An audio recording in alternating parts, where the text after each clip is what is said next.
Episode की starting में हमें डॉम दिखाया जाता है जो कि स्कूल से घर जा रहा होता है और वो अभी भी यूना को ही याद कर रहा होता है और उसी की यादों में काफ़ी खुश होता है और मज़े में रास्ते पर चल रहा होता है। तभी उसकी नज़र जय पर पड़ती है जो टीजे और उसकी गैंग के सामने खड़ा हुआ होता है और वहाँ वो उनके सामने बिल्कुल अकेला होता है और डॉम ये देख के सोच रहा होता है आखिर वहाँ चल क्या रहा है। इसके बाद हमें टीजे और जय दिखाए जाते हैं और टीजे जैसे कहता है, तो क्या तुम्हें कल अच्छी नींद आई मिस्टर स्टूडेंट प्रेसिडेंट? लेकिन मैं नहीं सो पाया। मुझे इतना गुस्सा आ रहा था कि मैं तुमसे कल वो रेस हार गया और अपने सर पर ये चोट भी लगवा ली। मुझे सचमुच काफ़ी गुस्सा आ रहा है। और इसके रिप्लाई में जय का रिप्लाई होता है, तुम कौन हो? और ये सुनकर टीजे और उसकी गैंग एकदम ब्लैंक हो जाते हैं और टीजे काफ़ी गुस्से में आ जाता है और कहता है, क्या मैं कौन हूँ? क्या तुम्हें लगता है कि तुम इतने ज़्यादा बड़े हो चुके हो कि तुम अब दूसरों को याद भी नहीं रखते? और वो जय की बाइक पर लात मारता हुआ बाइक को दूर फेंक देता है और वो काफ़ी दूर जाकर गिरती है और ये चीज़ जय को बिल्कुल पसंद नहीं आती। तभी टीजे कहता है, तुमने मुझे पहले मेरी क्रू के सामने ह्यूमिलेट किया, तो ये लो, अब तो तुम्हें भुगतना ही था। ये है जवाब तुम्हें मुझे इग्नोर करने का। और तभी अचानक से उसके मुंह पे एक पंच पड़ता है जो कि जय उसे मारता है और ये इतना तेज़ था कि टीजे को रिफ्लेक्सेस दिखाने का मौका भी नहीं मिला। लेकिन वो पंच इतना पावरफुल नहीं था कि टीजे को ज़्यादा चोट पहुंचा सके और वो कहता है, क्या तुमने अभी मुझे मारा? और टीजे की गैंग भी ये देखकर कहती है, हे तुम ये क्या कर रहे हो? क्या तुम्हें पता नहीं कि हाँ हम कौन कौन हैं? और तुम दिमाग से सरफिर हो गए हो क्या?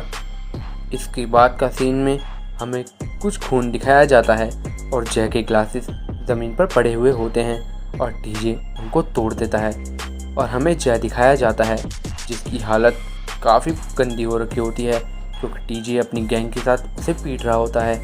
और टीजे जय से कहता है, अब तुम कल स्कूल कैसे जाने वाले हो अपने इस टूटे हुए शक्ल के साथ? हाँ, तो अब मैं तुम्हें याद आया? और जय उससे कहता है, हे मेरी बात सुनो, मुझे नहीं पता कि तुम कौन हो और आखिर तुम मुझसे चाहते क्या हो, तो कैसा हो कि तुम यहाँ से दफ़ा हो जाओ। और उसकी ये बातें सुनकर टीजे और भी ज़्यादा भड़क जाता है और कहता है, तो अच्छा ऐसा है, तो लगता है मुझे अब तुम्हें बताना ही पड़ेगा कि मुझसे भिड़ने का अंजाम क्या होता है। और इसकी शुरुआत मैं करूँगा तुम्हारे मुंह को तोड़ने से। और इससे पहले कि वो अपना पंच जय को मारता, तभी एक आवाज़ आती है, वहीं रुक जाओ। तो हमें दिखाया जाता है कि वहाँ डॉम आ जाता है और टीजे उसे देखकर कहता है, आखिर अब ये कौन है? और डॉम उससे कहता है, तो क्या तुम खुद को कोई टफ गाय समझते हो 1 on 3 करते हुए? और यहाँ मैं बिन बात के बोर हो रहा था, तो कैसा हो कि मैं तुम्हें ज्वाइन करूँ? और ये सुनकर टीजे कहता है, तुम अब पछताने वाले हो, इसकी शुरुआत तुमने करी। तभी टीजे का एक क्रूमेट उसे रुकता हुआ कहता है, हे रुको टीजे, चलो हम यहाँ से चलते हैं। और ये सुनकर टीजे समझ नहीं पाता कि आखिर वो ऐसा क्यों कह रहा है। और तभी दूसरा बंदा उसके कान में कुछ फुसफुसाता है और वो कहता है, ये काफ़ी डेंजरस है। और इसके बाद टीजे का चेहरा नीला पड़ जाता है और वो कहता है, क्या सही में? मैं इन लोगों को नहीं बर्दाश्त कर सकता, चलो यहाँ से चलते हैं। और वो जैसे कहता है, तुम्हें काफ़ी खुश होना चाहिए और अपने इस छोटे दोस्त का थैंक यू कहना चाहिए, तुम जिसकी वजह से बच गए। और ये कहता हुआ वो वहाँ से चले जाते हैं और पीछे से डॉम चिल्ला रहा होता है, हे इसमें मज़ा नहीं था, मैं तो एक फ़ाइट की तलाश में था, ये बंदा मेरे आते ही भाग गया, ज़रूर इसने मेरी पावर सेंस कर ली होगी। और तब वो जय की तरफ हाथ बढ़ाता है उसे उठाने के लिए और उससे कहता है, हे क्या तुम ठीक हो? लेकिन जय खुद उठ खड़ा होता है और कहता है, मैं ठीक हूँ, मेरे बारे में भूल जाओ और यहाँ से चले जाओ। और डॉम ये सुनकर काफ़ी इरिटेट हो जाता है और वो कहता है, आज आखिर सब लोग ऐसा बिहेव क्यों कर रहे हैं कि वो मुझे पसंद नहीं करते। तभी हमें मीनू दिखाया जाता है जो कि कहीं जा रहा होता है और तभी उसकी नज़र टीजे पर पड़ती है जो काफ़ी खुश हो रहा होता है और बड़ी बड़ी बातें कर रहा होता है। और वो कहता है, आज सच में पैसा वसूल हो गया। और वो मीनू के लिए भी काफ़ी बेकार बातें करता है और वहाँ से चले जाता है। इसके बाद मीनू की नज़र डॉम और जय पर पड़ती है और वो उनके पास जाता है और अपने साथ की लड़कियों से कहता है, हे मुझे अभी कुछ काम याद आया, मैं तुमसे बाद में मिलूँगा। और वो उनकी तरफ बढ़ता है। तभी टॉम जय से कहता है, तुम और तुम्हारी बाइक दोनों ही बेकार हो चुके हो। क्या तुम्हें लगता है कि तुम अपने घर ऐसे जा पाओगे?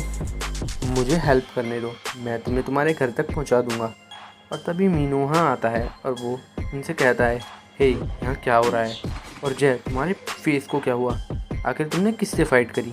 और डॉम काफ़ी खुशी से कहता है, वो हाई माउंटेन वाले बंदे इसे पीट रहे थे, तो मैं जैसे ही हो सका जल्दी से आया और वो यहाँ से भाग गए। और ये सुनकर मीनू कहता है, उन्होंने क्या किया? तो क्या इसका मतलब डीजे यहाँ था अपने क्रूमेट्स के साथ? मुझे लगता है कि वो अपने हार का बदला लेने यहाँ आया था। और इसके बाद जय कहता है, तो क्या तुमने शो एंजॉय किया ना? तो यहाँ से अब चले जाओ और मुझे अकेला छोड़ दो। और मीनू उससे कहता है, मुझे माफ़ करना, मैं नहीं चाहता था कि तुम इस तरह से इसमें इन्वॉल्व हो। और जय कहता है, इसे भूल जाओ, अगली बार से अपने क्रू को मेरे बारे में कुछ मत कहना। मीनू कहता है, चलो ठीक है इसके बारे में तो, लेकिन प्लीज़ हमें तुम्हें एक फार्मेसी ले जाने दो और तुम्हारे उन वुंड्स को ट्रीट करने दो। और जय कहता है, नहीं इसकी कोई ज़रूरत नहीं है। और मीनू उसके पीछे पड़ जाता है, हे तुम्हें क्या हो रहा है? आखिर कम से कम हमें तुम्हें घर तो छोड़ने दो। और जय कहता है, मेरी ज़िंदगी से दूर हो जाओ। और वो दोनों ऐसे ही काफ़ी बकर बकर करते रहते हैं। तभी डॉम बीच में आता है, जय के नेक पर एक अटैक करता है और वो बेहोश हो जाता है। और टॉम कहता है, सच में ये तो इतना भी हार्ड नहीं था जितना यूना मुझे मारती है। और मीनू जय की ये हालत देख के और भी ज़्यादा शौक में चला जाता है और कहता है, हे आखिर तुमने एक पहले से इंजर्ड बंदे को ऐसे अटैक क्यों किया? तो टॉम कहता है, मुझे लगा था कि तुम दोनों ये पूरा दिन करने वाले हो और मेरे पास इतना टाइम नहीं था। चलो इसे घर छोड़ते हैं और इसकी बाइक भी ले आना। और डॉम जय को अपने कंधे पर डाल लेता है और उसे घर छोड़ने चले जाते हैं। और मीनू उससे पूछता है, आखिर हम जा कहाँ रहे हैं? और डॉम का जवाब होता है, पता नहीं। और मीनू उससे फिर से पूछता है, क्या तुम्हें पता है इसका घर कहाँ है? और डॉम कहता है, नहीं। मीनू फिर कहता है, हे क्या तुम पागल हो गए हो? और इसी के साथ ही एपिसोड एंड हो जाता है।